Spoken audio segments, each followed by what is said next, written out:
നെയ്യപ്പം തിന്നാൽ രണ്ടുണ്ട് കാര്യമെന്ന് പറയുന്നത് പോലെ ഈ വീഡിയോയിൽ രണ്ട് കാര്യങ്ങളാണ് പറയാനുള്ളത്. രണ്ടും ചന്ദ്രനുമായിട്ട് ബന്ധപ്പെട്ടിട്ടുള്ളതാണ്, രണ്ടും ലൂണാർ മിഷനുമായിട്ട് ബന്ധപ്പെട്ടിട്ടുള്ളതാണ്. ആദ്യം നമുക്ക് നമ്മുടെ ഇന്ത്യയുടെ കാര്യം തന്നെ പറയാം. ഇന്ത്യയുടെ വളരെ അഭിമാനമായിട്ടുള്ള ഒരു സ്പേസ്, ഒരു ലൂണാർ മിഷൻ തന്നെയായിരുന്നു ചന്ദ്രയാൻ 3.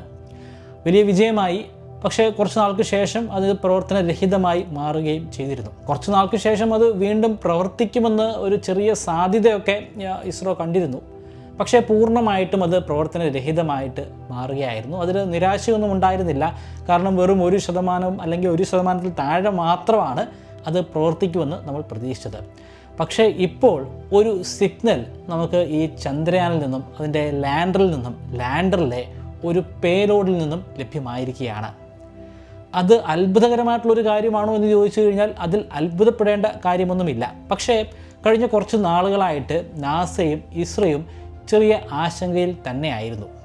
ഇപ്പോൾ എല്ലാം പ്രവർത്തനരഹിതമായാൽ പോലും ഒരു പേലോഡ് പ്രവർത്തിക്കേണ്ടതാണ്.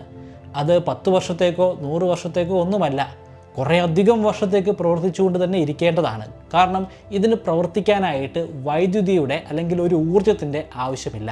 കൂടാതെ ഒരു രീതിയിലുള്ള മെയിൻ്റനൻസും ഈ പേലോഡിന് ആവശ്യമില്ല. അതുകൊണ്ട് തന്നെ ഇത് തുടർച്ചയായിട്ട് പ്രവർത്തിക്കേണ്ടതാണ്. ആ പ്രവർത്തനത്തിലൂടെ ഒരുപാട് ശാസ്ത്രീയ പഠനങ്ങൾ നടത്താനും സാധ്യമാകേണ്ടതാണ്. പക്ഷേ അത് പ്രവർത്തിക്കുന്നുണ്ടായിരുന്നില്ല. അതിൻ്റെ സിഗ്നലുകൾ റിട്രീവ് ചെയ്യാനായിട്ട് പല ശ്രമങ്ങൾ നടത്തി നോക്കി. പക്ഷേ ഇപ്പോൾ മാത്രം കൃത്യമായിട്ട് പറയുകയാണെങ്കിൽ കഴിഞ്ഞ ഡിസംബർ മാസത്തിലാണ് ആ സിഗ്നൽ നമുക്ക് ലഭ്യമായത്. പറഞ്ഞു വരുന്നത് LRA എന്ന പേലോഡിനെ കുറിച്ചാണ്. നമ്മുടെ ചന്ദ്രയാൻ്റെ ഭാഗമായിട്ടുള്ള ഒരു പേലോഡ് തന്നെയാണ്. ലേസർ റിട്രോ റിഫ്ലക്ടർ അറേ എന്നാണ് അതിൻ്റെ പൂർണ്ണമായിട്ടുള്ള രൂപം. പേരിൽ സൂചിപ്പിക്കുന്നത് പോലെ തന്നെ ഒരു റിഫ്ലക്ടർ തന്നെയാണ്. ആദ്യമായിട്ടല്ല ചന്ദ്രൻ്റെ പ്രതലത്തിൽ നമ്മളൊരു LRA കൊണ്ടുപോയി സ്ഥാപിക്കുന്നത്. പക്ഷേ ഇപ്പോൾ കൊണ്ടുപോയി സ്ഥാപിച്ചിരിക്കുന്ന ഈ LRAയ്ക്ക് ഒരുപാട് പ്രത്യേകതകളുണ്ട്. ഒരു പ്രത്യേകത, നമ്മൾ ഇന്ത്യക്കാർ കൊണ്ടുപോയി സ്ഥാപിക്കുന്ന ആദ്യത്തെ LRA എന്ന പ്രത്യേകത തന്നെയാണ്. രണ്ടാമത്തെ പ്രത്യേകത, ദക്ഷിണ ധ്രുവത്തിൽ ഇത്തരത്തിലൊരു ലൊക്കേഷൻ മാപ്പറിനെ ആദ്യമായിട്ടാണ് നമ്മൾ കൊണ്ടുപോയി വയ്ക്കുന്നത്. ഇത് ശരിക്കും വലിയൊരു നേട്ടം തന്നെയാണ്. ഈ ദക്ഷിണ ധ്രുവത്തിൽ നമുക്കിപ്പോൾ ഒരു ലൊക്കേഷൻ മാപ്പറുണ്ട്. അതുകൊണ്ട് തന്നെ ആ പ്രദേശത്തേക്ക് ഇനി ഭാവിയിൽ ഒരു മിഷൻ അയക്കുകയാണെങ്കിൽ ഇതൊരു സ്പോട്ടായിട്ട് എടുക്കാൻ സാധിക്കുന്നതാണ്. കൃത്യമായിട്ട് ഈ സ്പോട്ട് എവിടെയാണെന്ന് മനസ്സിലാക്കാനും അതിനനുസരിച്ച് ലാൻഡിങ്ങിൽ മാറ്റങ്ങൾ വരുത്താനും ഒക്കെ സാധിക്കുന്നതാണ്. അതായത് നമ്മൾ ശിവശക്തി പോയിൻ്റ് എന്ന് കൊടുത്തിരിക്കുന്ന ആ പോയിൻ്റ് ശരിക്കും ഒരു ലൊക്കേഷൻ മാപ്പറായിട്ട് തന്നെ പ്രവർത്തിക്കാൻ പോകുന്നതാണ്. ഭാവി മിഷനുകളിലൊക്കെ ഈ ഒരു പോയിന്റിനെ ആസ്പദമാക്കി നടപ്പിലാക്കാനും സാധിക്കുന്നതാണ്. ചന്ദ്രൻ്റെ മറ്റ് പല ഭാഗങ്ങളിലായിട്ട് നാസ മുൻകാലങ്ങളിൽ അപ്പോളോ മിഷനുകളിലൂടെ ഇത്തരത്തിൽ റിഫ്ലക്ടർ അറകളെ കൊണ്ടുപോയി സ്ഥാപിച്ചിട്ടുണ്ടായിരുന്നു. അതിലൂടെ ഒരുപാട് നേട്ടങ്ങൾ കൈവരിക്കാൻ നാസയ്ക്ക് സാധ്യമായിട്ടുമുണ്ട്. ഇപ്പോൾ നമ്മളിവിടെ കൊണ്ടുപോയി സ്ഥാപിച്ചിരിക്കുന്ന ആ LRAയുടെ പ്രത്യേകത എന്താണെന്ന് നോക്കാം. അതിൻ്റെ മൂന്നാമത്തെ പ്രത്യേകത, അതാണ് ഏറ്റവും പ്രാധാന്യം അർഹിക്കുന്ന ഒരു പ്രത്യേകത. മുൻപ് കൊണ്ടുപോയി സ്ഥാപിച്ചിരിക്കുന്ന ഈ റിഫ്ലക്ടർ അറേ, ആ റിഫ്ലക്ടർ അറയിലേക്ക് നമ്മളൊരു സിഗ്നൽ അയക്കും. അത് നമ്മൾ ഭൂമിയിൽ സ്ഥിതി ചെയ്യുന്ന ഒരു സ്റ്റേഷനിൽ നിന്നായിരിക്കും അയക്കുന്നത്. അപ്പോൾ ആ സിഗ്നൽ അതൊരു ലേസറാണ്. ആ ലേസർ ഈ പറയുന്ന ആ അറയിൽ പോയി തട്ടിയിട്ട് അത് തിരികെ നമ്മുടെ ഭൂമിയിലേക്ക് ആ പെർട്ടിക്കുലർ സ്റ്റേഷനിലേക്ക് തന്നെ മടങ്ങി വരുന്നതാണ്. അതിലൂടെ ഒരുപാട് കാര്യങ്ങൾ മനസ്സിലാക്കാൻ സാധിക്കും. ഒന്നെന്ന് പറഞ്ഞാൽ ഒരു വലിയ തെളിവ് തന്നെയാണ്. മുൻകാലങ്ങൾ നാസ നടത്തിയിട്ടുള്ള അപ്പോളോ മിഷൻ, അതായത് മനുഷ്യർ ആദ്യമായി ചന്ദ്രനിൽ പോയി ലാൻഡ് ചെയ്തതിൻ്റെ ഏറ്റവും വലിയ തെളിവ് തന്നെയാണ്. അന്ന് ഈ റിഫ്ലക്ടോമീറ്ററൊക്കെ അവിടെ കൊണ്ടുപോയി സ്ഥാപിക്കുന്ന ദൃശ്യങ്ങളൊക്കെ നമുക്ക് ലഭ്യമായിരുന്നു. അവിടെ അത് ഉണ്ട് എന്നതിൻ്റെ ഏറ്റവും വലിയ തെളിവാണ് ഇത്തരത്തിൽ നമ്മൾ ലേസറിനെ അയച്ച് അവിടെ നിന്ന് തിരികെ ആ സിഗ്നൽ വരുന്നത്. അതായത് അത്തരത്തിലൊരു റിഫ്ലക്ടർ അവിടെ ഉണ്ടെങ്കിൽ മാത്രമേ ആ സിഗ്നൽ തിരികെ മടങ്ങി ഭൂമിയിലേക്ക് വരികയുള്ളൂ. ഇതിലൂടെ ചന്ദ്രനും ഭൂമിയും തമ്മിലുണ്ടാക്കുന്ന ദൂരം എത്രയാണെന്ന് മനസ്സിലാക്കാം. ആ ദൂരം എല്ലായ്പ്പോഴും മാറിക്കൊണ്ട് തന്നെ ഇരിക്കുകയാണ്. കൃത്യമായിട്ട് ഒരു സർക്കുലർ ഓർബിറ്റിലൂടെ ഒന്നുമല്ലല്ലോ നമ്മുടെ ചന്ദ്രൻ ഭൂമിയെ വലം വയ്ക്കുന്നത്. അതിൽ ചെറിയ രീതിയിലുള്ള മാറ്റങ്ങളൊക്കെ വരും. ഏതാണ്ട് ഒരു ആവറേജ് 3,80,000 കിലോമീറ്റർ എന്നൊക്കെയാണ് നമ്മൾ പറയുന്നത്. അപ്പോൾ ഈ മാറ്റം വരുന്നത് എങ്ങനെയാണ്?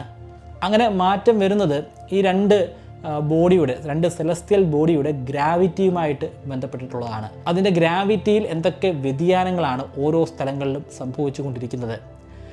ചന്ദ്രൻ്റെ പെർട്ടിക്കുലർ ലൊക്കേഷനിലുള്ള ഭൂമിയുടെ ഗ്രാവിറ്റി എത്രമാത്രമാണ്, കൂടാതെ ആ ചന്ദ്രൻ്റെ ഉള്ളിൽ അടങ്ങിയിരിക്കുന്ന പദാർത്ഥങ്ങൾ എങ്ങനെയൊക്കെ ആയിരിക്കാം, കാരണം ഉള്ളിലുള്ള പദാർത്ഥങ്ങളുടെ ഡെൻസിറ്റിയൊക്കെ അതിൻ്റെ മാസുമായിട്ട് ബന്ധപ്പെട്ടിരിക്കുന്നതാണ്, അതിൻ്റെ ഗ്രാവിറ്റിയുമായിട്ട് ബന്ധപ്പെട്ടിരിക്കുന്നതാണ്. ചന്ദ്രൻ്റെ സ്വയമുള്ള കറക്കത്തെക്കുറിച്ച് പഠിക്കാൻ പറ്റും. ഭൂമിക്ക് ചുറ്റുമുള്ള ആ പരിക്രമണത്തെക്കുറിച്ച് പഠിക്കാനായിട്ട് സാധിക്കും. അങ്ങനെ ഒരുപാട് നേട്ടങ്ങൾ കൈവരിക്കാൻ സാധിക്കുന്ന ഒരു മെത്തേഡ് തന്നെയാണ്. പക്ഷേ ഇവിടെ ഇപ്പോൾ നമ്മുടെ ചന്ദ്രയാൻ 3 സ്ഥാപിച്ചിരിക്കുന്ന ആ ഒരു LRA പ്രത്യേകത എന്ന് പറഞ്ഞാൽ ഭൂമിയിൽ നിന്ന് നമ്മളൊരു സ്റ്റേഷനിൽ നിന്ന് അവിടേക്ക് സിഗ്നൽ അയക്കേണ്ട ആവശ്യമില്ല. ചന്ദ്രന് ചുറ്റുമായിട്ട് സാറ്റലൈറ്റുകളുണ്ട്. നമ്മുടെ ഇസ്രോ അയച്ചിരിക്കുന്ന സാറ്റലൈറ്റുകളുണ്ട്, നാസയുടെ സാറ്റലൈറ്റ് ഉണ്ട്, ESAയുടെ സാറ്റലൈറ്റ് ഉണ്ട്. പ്രധാനമായിട്ടും നാസയുടെ സാറ്റലൈറ്റാണ് ഇവിടെ നമ്മൾ ശ്രദ്ധിക്കേണ്ടത്. LRO എന്ന് പറയുന്ന ലൂണാർ റെക്കഗ്നൈസൻസ് ഓർബിറ്റർ എന്ന് പറയുന്ന ഒരു ഓർബിറ്ററാണ്, ഒരു സാറ്റലൈറ്റാണ്. അതിങ്ങനെ ചന്ദ്രനെ വലം വെച്ചുകൊണ്ടിരിക്കുകയാണ്. ചന്ദ്രനിൽ നമ്മൾ ഇതുവരെ അയച്ചിട്ടുള്ള സാറ്റലൈറ്റിൽ വെച്ച് ഏറ്റവും മികച്ചതും ഏറ്റവും റെസൊല്യൂഷൻ ഉള്ളതുമായിട്ടുള്ള സാറ്റലൈറ്റ് അത് LRO സാറ്റലൈറ്റ് തന്നെയാണ്. ഈ LRO സാറ്റലൈറ്റിന് സിഗ്നലിനെ നമ്മുടെ ഈ ശിവശക്തി പോയിന്റിലേക്ക് അയക്കാൻ സാധിക്കും. അവിടെ പോയിട്ട് അത് അവിടെ നിന്നും റിഫ്ലക്റ്റ് ചെയ്ത് ഈ LROയിലേക്ക് തന്നെ മടങ്ങിയെത്തും. അപ്പോഴാണ് അവിടെ നിന്ന് ഒരു സിഗ്നൽ വരുന്നു എന്ന് നമ്മൾ പറയുന്നത്. അല്ലാതെ LRA പ്രത്യേകിച്ച് ഒരു സിഗ്നൽ അയക്കുന്നില്ല. അങ്ങനെ അയക്കാനുള്ള ഒരു ക്യാപ്പബിലിറ്റി ഒന്നുമില്ല. അതൊരു റിഫ്ലക്റ്റർ അറയാണ്. ആ റിഫ്ലക്റ്റർ അറയ്ക്ക് എന്തെങ്കിലും ഒരു വസ്തു കൊണ്ടുപോയി വെച്ചിട്ട് കാര്യമില്ല. കാരണം കൃത്യമായിട്ടുള്ള ഒരു ഡിസൈൻ അവിടെ അനിവാര്യമാണ്. വെറും 2 ഇഞ്ച് മാത്രമാണ് ഇതിൻ്റെ വലിപ്പം. അലുമിനിയം ഫ്രെയിമിൽ തീർത്തിട്ടുള്ള ഒരു വസ്തുവാണ്. അതിന് താഴികക്കുടത്തിൻ്റെ ഒരു സ്ട്രക്ചറാണ് ഉള്ളത്. അതിൽ തന്നെ 3 കോണുകളുള്ള 8ഓളം ചെറിയ റിഫ്ലക്റ്റേഴ്സ് ഉണ്ട്. ആ റിഫ്ലക്റ്റേഴ്സാണ് ഈ സിഗ്നലിനെ റിഫ്ലക്റ്റ് ചെയ്ത് തരുന്നത്. അതിൻ്റെ ആ രൂപാകൃതി ഇപ്രകാരമാകാനുള്ള ഒരു കാരണമെന്ന് പറയുന്നത് ഏത് ഡയറക്ഷനിൽ നിന്നും നമ്മൾ സിഗ്നലിനെ അയച്ചാലും നമുക്ക് തിരികെ ആ സിഗ്നലിനെ ലഭ്യമാകുന്നതാണ്.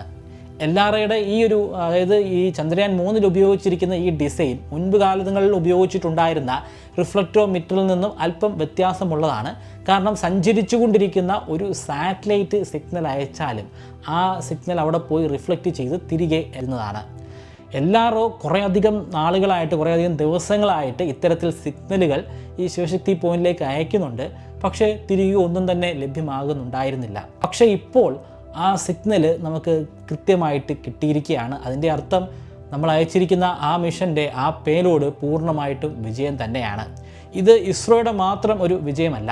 ഇസ്രോ ആണ് അതവിടെ കൊണ്ടുപോയി സ്ഥാപിച്ചത്. പക്ഷേ ഈ LRA മൊഡ്യൂള് അത് ഡിസൈൻ ചെയ്തിരിക്കുന്നത് നിർമ്മിച്ചിരിക്കുന്നത് നാസയാണ്.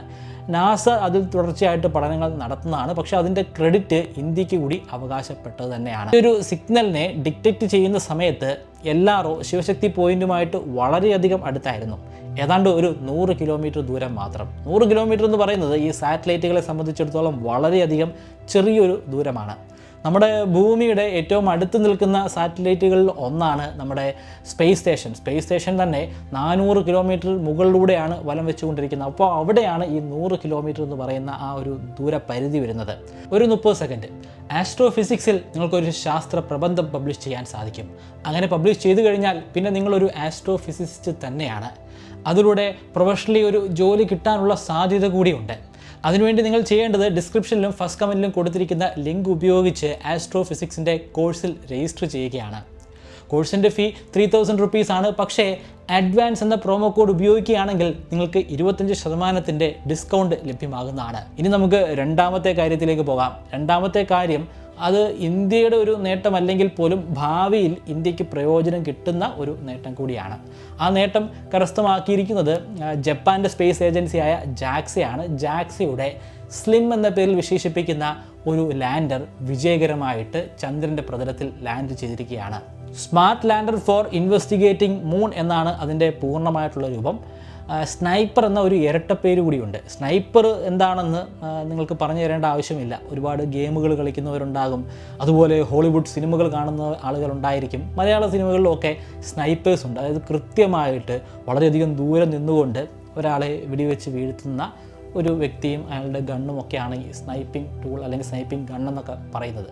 അപ്പോൾ അതിനോട് സാമ്യമുള്ള ഒരു മിഷൻ തന്നെയാണ് നമ്മുടെ ഈ ചന്ദ്രയാൻ മിഷനൊക്കെ ലാൻഡ് ചെയ്ത് നമുക്കറിയാം. ഒരു വലിയ പ്രദേശമായിരുന്നു. ആ പ്രദേശത്ത് എവിടെയെങ്കിലും ഉചിതമായ ഒരു സ്ഥലം നോക്കി ലാൻഡ് ചെയ്യുക എന്നതായിരുന്നു നമ്മുടെ മിഷൻ്റെ ദൗത്യം. പക്ഷേ ഈ മിഷൻ്റെ പ്രത്യേകത എന്ന് പറയുന്നത് കൃത്യമായിട്ട് ഒരു പോയിന്റിൽ തന്നെ ഒരു 100 മീറ്റർ ചുറ്റളവിൽ മാത്രം ലാൻഡ് ചെയ്യാൻ സാധിക്കുന്ന ഒരു മിഷനാണ്. അതായത് കൃത്യമായിട്ടൊരു സ്ഥലം ലൊക്കേറ്റ് ചെയ്ത് അവിടെ തന്നെ കൃത്യമായിട്ട് ഒരു സ്നൈപ്പർ വെടിവെക്കുന്ന അതേ രീതിയിൽ തന്നെ അതേ കൃത്യതയോടുകൂടി തന്നെ ലാൻഡ് ചെയ്യാൻ സാധിക്കുന്നതാണ്. അതുകൊണ്ടാണ് ഇതിന് സ്നൈപ്പർ എന്നൊരു പേര് കിട്ടിയിരിക്കുന്നത്. ചന്ദ്രയാൻ 3 വിജയിച്ചതുകൊണ്ട് ഈ ജാക്സയുടെ സ്ലിം മിഷൻ നമുക്ക് ചെറുതായിട്ട് കാണാൻ സാധിക്കുന്നതല്ല. കാരണം ചന്ദ്രയാൻ നമ്മൾ ലാൻഡ് ചെയ്യിച്ചല്ലോ, അപ്പോൾ ഇതൊക്കെ ഒരു വലിയ കാര്യമാണോ എന്ന് നമ്മൾ ചിന്തിക്കുമായിരിക്കാം. അങ്ങനെ അല്ല കാര്യങ്ങളെന്ന് മനസ്സിലാക്കാനായിട്ട് അവസാനം ചന്ദ്രനിലേക്ക് വിക്ഷേപിച്ച 7 മിഷനുകളൊന്ന് പരിശോധിച്ചാൽ മതി. ആ 7 മിഷനിൽ വിജയിച്ചത് 2 മിഷൻ മാത്രമാണ്. 5 പരാജയമായിരുന്നു. ഒന്ന് ഇസ്രോയുടെയാണ്, മറ്റൊന്ന് ജാക്സയുടെയാണ്. നമ്മൾ വിക്ഷേപിച്ചതിന് ശേഷമാണ് അമേരിക്കയുടെ ഒരു പ്രൈവറ്റ് കമ്പനി അവിടേക്കൊരു ലാൻഡറിനെ അയക്കുകയും അത് പരാജയപ്പെട്ട് പോവുകയും ഒക്കെ ചെയ്തത്. റഷ്യയുടെ ഒരു മിഷൻ പരാജയപ്പെട്ടിരുന്നു, ഇസ്രയേലിൻ്റെ മിഷൻ പരാജയപ്പെട്ടിരുന്നു. ആ ഒരു വേളയിൽ ചന്ദ്രയാൻ്റെയും ജാക്സയുടെയും വിജയത്തിന് വലിയ പ്രാധാന്യം തന്നെയാണ് ഉള്ളത്. കഴിഞ്ഞ വർഷം സെപ്റ്റംബർ 17 ഇത് വിക്ഷേപിക്കുന്നത്. ഇത്രയധികം നാളുകൾക്ക് ശേഷം മാത്രമാണ് അതിനവിടെ ലാൻഡ് ചെയ്യാൻ സാധ്യമായത്. നമ്മൾ ചന്ദ്രയാൻ വിക്ഷേപിച്ചതുപോലെ തന്നെ കുറഞ്ഞ ഇന്ധനം കൊണ്ട്, കുറഞ്ഞ ചെലവ് കൊണ്ട് തന്നെ അവിടെ എത്തിച്ചേരുക എന്ന ഒരു ലക്ഷ്യം തന്നെയായിരുന്നു ഇതിനും ഉണ്ടായിരുന്നത്. ഇതിൽ ഈ സ്ലിം ലാൻഡറിന് പുറമെ വേറെ 2 ലാൻഡർ കൂടിയുണ്ട്. അത് ലാൻഡ് ചെയ്യുന്നതും സെപ്പറേറ്റ് ആയിട്ട് തന്നെയാണ്. ശരിക്കും ഈ സ്ലിം ലാൻഡർ ലാൻഡ് ചെയ്യുന്നതിന് തൊട്ട് മുൻപ് അതിൽ നിന്നും ഈ 2 ചെറിയ പേടകങ്ങൾ അല്ലെങ്കിൽ 2 ചെറിയ പേലോഡുകൾ താഴേക്ക് ലാൻഡ് ചെയ്യുകയായിരുന്നു. അതിനെ നമുക്ക് ലൂണാർ എക്സ്കർഷൻ വെഹിക്കിൾ 1 എന്നും ലൂണാർ എക്സ്കർഷൻ വെഹിക്കിൾ 2 എന്നും പറയാം. ചുരുക്കത്തിൽ LEV-1 LEV-2. രണ്ടും വളരെ രസകരമായിട്ടുള്ള പേടകങ്ങൾ തന്നെയാണ്, അല്ലെങ്കിൽ പേലോഡുകൾ തന്നെയാണ്. അതിനെ രസകരമാക്കി മാറ്റുന്നത് അത് എങ്ങനെ സഞ്ചരിക്കുന്നു എന്നുള്ളതാണ്. LEV-1 എടുക്കുകയാണെങ്കിൽ അത് ചാടിയാണ് പ്രവർത്തിക്കുന്നത്. ജപ്പാൻ്റെ ഒരു പ്രത്യേകത തന്നെ അത് തന്നെയാണ്. ഹൈബൂസ മിഷനെ കുറിച്ചൊക്കെ നമ്മൾ കേട്ടിട്ടുണ്ട്, വീഡിയോ ഒക്കെ ചെയ്തിട്ടുള്ളതാണ്. എല്ലാ രീതിയിലും വിചിത്രമായിട്ട് കാര്യങ്ങൾ ചെയ്യാൻ താല്പര്യമുള്ള അല്ലെങ്കിൽ അങ്ങനെ ചെയ്യുന്ന ആളുകൾ തന്നെയാണ്. ഇത് ചാടി പോകുമ്പോൾ രണ്ടാമതായിട്ട് വരുന്ന LEV-2 ഒന്നിൻ്റെ രൂപത്തിലേക്ക് മാറി അവിടെ നിന്ന് ഉരുണ്ടുപോകാൻ സാധിക്കുന്ന, ഉരുണ്ടുപോയി പഠനങ്ങൾ നടത്താൻ സാധിക്കുന്ന ഒരു മിഷനാണ്. ഈ വീഡിയോ ചിത്രീകരിക്കുന്ന സമയത്ത് ഒരു നെഗറ്റീവായിട്ടുള്ള വാർത്ത കൂടി ജാക്സയുടെ ഭാഗത്തു നിന്നും കിട്ടുന്നുണ്ട്. അവിടെ ലാൻഡ് ചെയ്തിരിക്കുന്ന ഈ സ്ലിം ലാൻഡറിൽ സോളാർ പാനലുകളുണ്ട്, അതിന് പുറമെ ബാറ്ററിയും ഉണ്ട്. അപ്പോൾ ഈ സോളാർ പാനൽ ഉപയോഗിച്ച് ആ ബാറ്ററി ചാർജ് ചെയ്യാനൊക്കെ സാധ്യമാകേണ്ടതാണ്. പക്ഷേ ഇപ്പോഴും ആ സോളാർ പാനൽ പ്രവർത്തനരഹിതമാണ്. അതെന്തുകൊണ്ടാണെന്നൊന്നും ജാക്സ വെളിപ്പെടുത്തിയിട്ടില്ല. പക്ഷേ അതിൻ്റെ ബാറ്ററി ഉപയോഗിച്ച് അത് പ്രവർത്തനം ആരംഭിച്ചിട്ടുണ്ട്. അതിൻ്റെ ബാറ്ററിയിൽ ഓൾറെഡി ചാർജ് ഉണ്ടായിരുന്നു. ചന്ദ്രൻ്റെ പ്രതലത്തിൽ ലാൻഡ് ചെയ്ത് കുറേയധികം നേരം കഴിഞ്ഞിട്ടാണ് ശരിക്കും അത് പ്രവർത്തിച്ച് തുടങ്ങിയത്. സോളാർ പാനലുകളൊക്കെ നിവർത്തി അത്യാവശ്യത്തിന് ബാറ്ററിയൊക്കെ ചാർജ് ചെയ്തതിന് ശേഷമാണ് പ്രവർത്തനം തുടങ്ങിയത്. പക്ഷേ ഇവിടെ ചാർജ് ആകുന്നില്ല. സ്ലിമ്മിന് മറ്റൊരു പ്രത്യേകത കൂടിയുണ്ട്. അത് ലാൻഡ് ചെയ്ത രീതിയാണ്. നമ്മുടെ ചന്ദ്രയാൻ ലാൻഡ് ചെയ്തതുപോലൊന്നുമല്ല അത് ലാൻഡ് ചെയ്തിരിക്കുന്നത്. അത് അതിൻ്റെ കൃത്യമായിട്ടുള്ള സ്ഥാനത്തേക്ക്, അതായത് ആ 100 മീറ്റർ എന്ന് പറയുന്ന ആ ഒരു ചെറിയ പ്രദേശത്തേക്ക് അത് എത്തിച്ചേർന്നു. അതിനുശേഷം നേരെ കുത്തനെ അത് ഇറങ്ങുകയാണ്. അങ്ങനെ ഇറങ്ങുന്നത് അതിൻ്റെ മുഴുവൻ കാലുകളിലും കുത്തിക്കൊണ്ടല്ല, വളരെ രസകരമായിട്ട് അതിൻ്റെ മുൻകാലിൽ കുത്തിക്കൊണ്ടാണ് അതവിടെ ഇറങ്ങുന്നത്. നമ്മുടെ ചന്ദ്രയാന് അങ്ങനെ ഇറങ്ങാൻ സാധിക്കുമായിരുന്നില്ല. കാരണം അതിൻ്റെ മുഴുവൻ കാലുകളും ഒരേ സമയത്ത് അതിൻ്റെ പ്രതലത്തിൽ ഒരേപോലെ മുട്ടിയാൽ മാത്രമേ ലാൻഡ് ചെയ്യാൻ സാധിക്കുകയുള്ളൂ. അല്ലെങ്കിൽ അതിൻ്റെ ബാലൻസ് തെറ്റുന്നതാണ്, അതിൻ്റെ ഒരു ലെഗ് ഒടിയാനുള്ള സാധ്യത കൂടിയുണ്ട്. പക്ഷേ ഇവിടുത്തെ ആ മുൻകാലെന്ന് പറയുന്നത് വളരെ സ്ട്രോങ് ആയിട്ടുള്ള കാലാണ്. ആ മുൻകാലിൽ കുത്തി അവിടെ ഇറങ്ങുന്നു. ആ കുത്തിയതിന് ശേഷം അത് പിന്നിലേക്ക് ഒരു പ്രഷർ കൊടുത്തിട്ട് പിന്നിലേക്ക് അല്പം ഒന്ന് വീഴുന്ന രീതിയിലാണ് അവിടെ ലാൻഡ് ചെയ്തിരിക്കുന്നത്. അതിൻ്റെ ആനിമേഷൻ ദൃശ്യങ്ങൾ തന്നെ ബഹുരസമായിരുന്നു. ഈ മിഷനും കൊണ്ട് ഇന്ത്യക്ക് എന്താണ് പ്രയോജനം? ഞാൻ അങ്ങനെ ഒരു വാചകം കൂടി ഉപയോഗിച്ചിരുന്നു. പ്രയോജനമുണ്ടായിട്ട് തന്നെയാണ് ഞാൻ പറഞ്ഞത്. ജാക്സ അങ്ങനെ 5ാമത്തെ രാജ്യമായിട്ട് മാറി. ചന്ദ്രനിൽ ഇങ്ങനെ സോഫ്റ്റ് ലാൻഡ് ചെയ്യുന്ന 5ാമത്തെ രാജ്യം. പക്ഷേ ജാക്സയുടെ അടുത്ത മിഷൻ അത് വളരെ പ്രാധാന്യം അർഹിക്കുന്ന, കുറച്ചുകൂടെ ക്യാപ്പബിലിറ്റി ഉള്ളൊരു മിഷൻ തന്നെയാണ്. ആ മിഷൻ ജാക്സ ഒറ്റയ്ക്കല്ല ചെയ്യുന്നത്. അതിന് ഇസ്രോയുടെ സഹായം കൂടി ഉണ്ട്. അതായത് ഇസ്രോയും ജാക്സയും കൂടെ ചേർന്ന് ഒന്നിച്ച് ലൂപ്പെക്സ് എന്ന പേരിൽ ഒരു മിഷൻ നടപ്പിലാക്കാൻ പോകുന്നതാണ്. ആ മിഷൻ നടപ്പിലാക്കണമെങ്കിൽ ജാക്സയ്ക്ക് ഇതൊരു വിജയകരമായിട്ടുള്ള മിഷനാക്കി മാറ്റാൻ സാധിക്കണമായിരുന്നു. അത് വിജയിച്ചിരിക്കുന്നു. അതുകൊണ്ട് തന്നെ വളരെ പ്രാധാന്യം അർഹിക്കുന്ന, ഒരുപാട് ക്യാപ്പബിലിറ്റീസ് ഉള്ള ഒരു ലൂപ്പെക്സ് മിഷൻ നടപ്പിലാക്കാൻ പോവുകയാണ്. ആ മിഷനിലെ ലാൻഡർ, അതായത് സോഫ്റ്റ് ലാൻഡിങ് എന്ന് പറയുന്ന വളരെ നിർണായകമായിട്ടുള്ള പ്രക്രിയ ചെയ്യാൻ പോകുന്നത് ഇസ്രോയാണ്. പക്ഷേ ഇതിനെ അവിടേക്ക് അയക്കാൻ പോകുന്നത് ജാക്സയാണ്. കുറേ കൂടെ പേലോട് കൂടിയിട്ടുള്ള, കുറേ കൂടെ ഭാരമുള്ള ഒരു മിഷൻ തന്നെയാണ്. അപ്പോൾ ആ മിഷനെ നമുക്ക് നമ്മുടെ നിലവിലുള്ള ഒരു റോക്കറ്റ് ലോഞ്ചിങ് വെഹിക്കിൾ ഉപയോഗിച്ചിട്ട് ലോഞ്ച് ചെയ്യാൻ സാധിക്കുന്നതല്ല. ജാക്സയ്ക്കും അവരുടെ പക്കലും ഇപ്പോഴുള്ള സാങ്കേതിക വിദ്യ ഉപയോഗിച്ചിട്ട് അത്തരത്തിലുള്ളൊരു മിഷൻ വിക്ഷേപിക്കാൻ സാധിക്കുന്നതല്ല. പക്ഷേ അവരൊരു നിർമ്മാണ പ്രക്രിയയിൽ ഏർപ്പെട്ടിരിക്കുകയാണ്. അധികം വൈകാതെ തന്നെ ആ മിഷൻ പൂർത്തീകരിക്കുന്നതാണ്. അപ്പോൾ ഇത്രയധികം പേലോടുള്ള ഒരു മിഷൻ യാഥാർത്ഥ്യമാക്കുന്നതാണ്. അപ്പോൾ അത് യാഥാർത്ഥ്യമാക്കുമ്പോൾ അവിടെ നിർണായകമായിട്ടുള്ള സോഫ്റ്റ് ലാൻഡിംഗ് എന്ന പ്രക്രിയ നടപ്പിലാക്കുന്നത് വേറെ ആരുമല്ല, ഇസ്രോ തന്നെയാണ്. അപ്പോൾ ഇത് വിജയമായി മാറിയ സ്ഥിതിക്ക് ലൂപ്പെക്സ് മിഷനും വിജയകരമായി മാറുമെന്ന് പ്രതീക്ഷിക്കുന്നു. ലൂപ്പെക്സ് മിഷനെ കുറിച്ചുള്ള കൂടുതൽ കാര്യങ്ങളൊന്നും ഞാൻ ഈ വീഡിയോയിൽ ഇൻക്ലൂഡ് ചെയ്യുന്നില്ല. തുടക്കത്തിൽ ഞാൻ പറഞ്ഞു നെയ്യപ്പം നിന്നാൽ രണ്ടുണ്ട് കാര്യമെന്ന്. ആ രണ്ട് കാര്യങ്ങൾ കൊണ്ട് തന്നെ ഞാൻ അവസാനിപ്പിക്കുകയാണ്. മൂന്നാമത്തെ കാര്യത്തെക്കുറിച്ച് ഞാൻ പറയുന്നില്ല. മുൻപ് ഞാൻ പറഞ്ഞിട്ടുള്ള കാര്യമാണ്. ലൂപ്പെക്സിനെ കുറിച്ച് ഫുൾ ഡീറ്റെയിലുകൾ ഞാൻ അവതരിപ്പിച്ചിരുന്നു. ആ വീഡിയോ അല്ലെങ്കിൽ അതിനെക്കുറിച്ച് കൂടുതൽ അറിയാൻ താല്പര്യമുള്ളവർക്ക് അതിൻ്റെ ലിങ്ക് ഞാൻ മുകളിൽ ഐ ബട്ടണിൽ കൊടുക്കുന്നുണ്ട്. ഡിസ്ക്രിപ്ഷനിലും ഫസ്റ്റ് കമൻറ്റിലും ഞാൻ ആ ലിങ്കുകൾ കൊടുക്കുന്നുണ്ട്. താല്പര്യമുള്ളവർ അത് പരിശോധിക്കുക.